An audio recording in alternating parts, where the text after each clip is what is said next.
Hello everybody, thank you for joining us. We are going to read a review, Kama Sutra, A Tale of Love, 1996. Saw this movie 2 different times in 05 and 08, gave it a rating of 2. Let's take a look at the cover. It's somebody coming out of the water with 3 descriptive words: passion, pleasure, and power. Drop dead beautiful, amazingly sexy, ravishing, wonderful, sexy.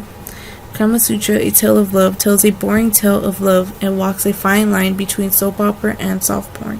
There isn't much of a plot throughout, and nothing interesting ever happens. The acting is fairly okay, but the performances aren't convincing enough to fit the period of the time.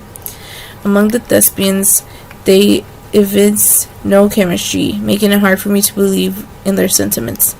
Whenever a new subplot is brewing, it's not followed through very well. Meanwhile, I had hoped that the film would be sexy enough to wash away the negatives, but to no avail.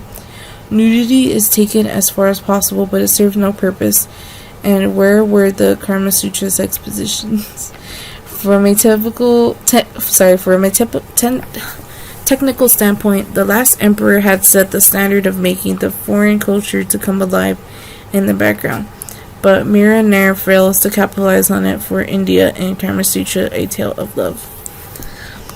Regardless, the cinematography saves the film from receiving a rating of 1, but why bother setting the story that takes place in the 16th century? Naveen Andrews' character is intensely disliked. With 15 minutes left in the film, when Tara enters the room, she should have sliced his balls off and slashed his throat as an act of retribution. But the opposite happens, so that's the end of Kama Sutra, the tale of love for me. As soon after the film ends, I am left with one question. Because it's impossible to be sympathetic with Maya's problems, as she is essentially a prostitute.